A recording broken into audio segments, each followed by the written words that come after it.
kamu suka Fanta, lebih baik minum jamu daripada main Sinta.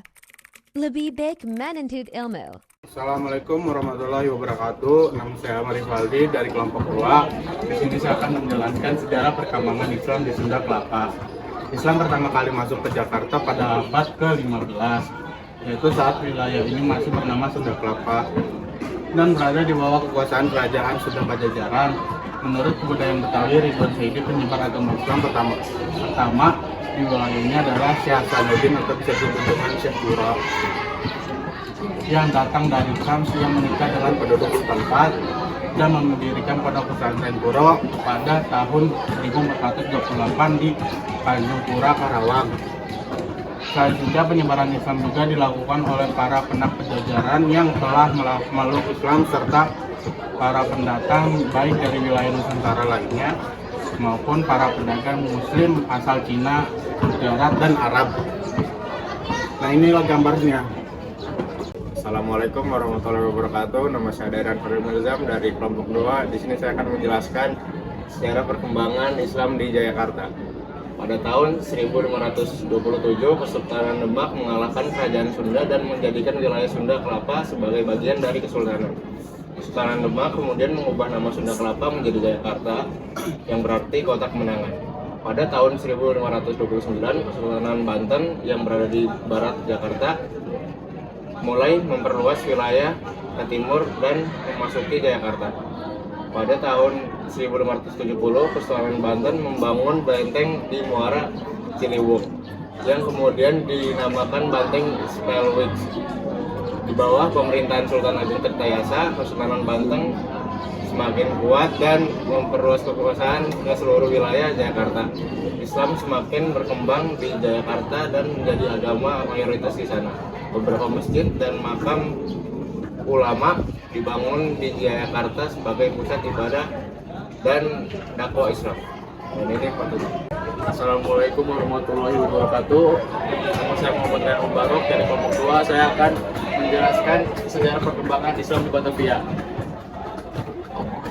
Pada tahun 1619, VOC Verenigde Oost-Indische Compagnie atau perusahaan India Timur Belanda berhasil merebut Jakarta dari tangan Kesultanan Banten. VOC kemudian mengubah nama Jakarta menjadi Batavia dan menjadikannya sebagai pusat pemerintahan kolonial Belanda di Nusantara. Namun pengaruh Islam di wilayah tersebut, terutama di kalangan masyarakat pribumi. Bahkan VOC pun terpaksa mengakui keberadaan Islam dan memperbolehkan penduduk Batavia untuk menjalankan ibadah Islam. Seiring berjalannya waktu, Islam semakin memperkuat pengaruhnya Batavia. Pada abad ke-19, ulama Islam seperti Kiai Saleh Darat dan Kiai Haji Abdul Karim Koi Kain Bejiye membawa ajaran Islam ke Batavia dan memperkuat pengaruhnya di kalangan masyarakat. Mereka juga membuka pesantren sebagai pusat Islam. Oke, sekian dari saya. Terima kasih. Wassalamualaikum warahmatullahi wabarakatuh. Assalamualaikum warahmatullahi wabarakatuh. Perkenalkan, nama saya Ahmad Ramadhani dari kelompok 2. Saya akan menjelaskan tentang sejarah perkembangan Islam di Jakarta. Pada masa penjajahan Jepang, Islam semakin diperkuat di Batavia karena Jepang membebaskan umat Islam dari segala bentuk diskriminasi. Setelah Indonesia merdeka, nama Batavia diganti menjadi Jakarta dan menjadi ibu kota negara Indonesia. Islam semakin berkembang di Jakarta dan kini menjadi agama mayoritas di wilayah tersebut. Berbagai masjid, pesantren, dan lembaga pendidikan Islam dibangun di Jakarta sebagai bentuk pengembangan ajaran Islam di kota tersebut. Berikut adalah fotonya. Sekian dari saya. Wassalamualaikum warahmatullahi wabarakatuh. Assalamualaikum warahmatullahi wabarakatuh. Perkenalkan, nama saya Diki Bagasdia dari kelas 11 MIPA 1 akan menjelaskan tentang situs bersejarah yang ada di Jakarta. Representasi Jakarta sebagai kota pelabuhan itulah yang tercermin pada Masjid Agung Sunda Kelapa. Bentuk bangunannya tergolong unik karena tidak memiliki kubah melengkung dan ornamen bulan bintang, melainkan berbentuk seperti perahu. Bentuk ini ternyata memiliki makna mendalam. Salah satunya adalah simbol Jakarta yang saat itu sebagai pusat perdagangan. Umat Islam yang datang dari menyebarkan Islam berasal dari para pedagang. serta menyimpan simbol ketaatan kepada Tuhan. Berikut contoh gambar dari Masjid Agungnya. Sekian dari saya, terima kasih. Wassalamualaikum warahmatullahi wabarakatuh.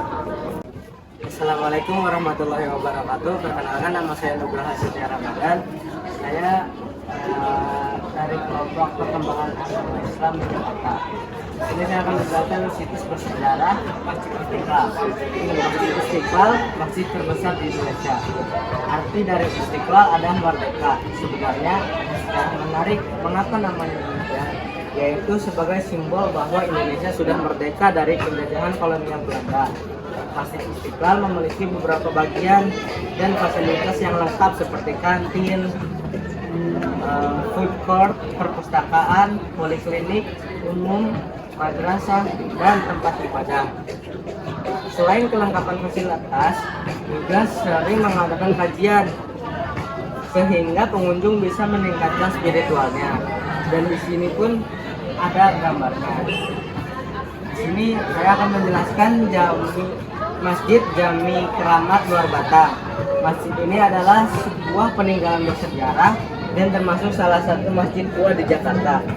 Sebab pembangunan masjidnya sendiri selesai ketika abad ke-18. Keunikan masjid ini adalah pada bagian pelataran belakang berlawanan arah kiblat terdapat makam Habib Hussein.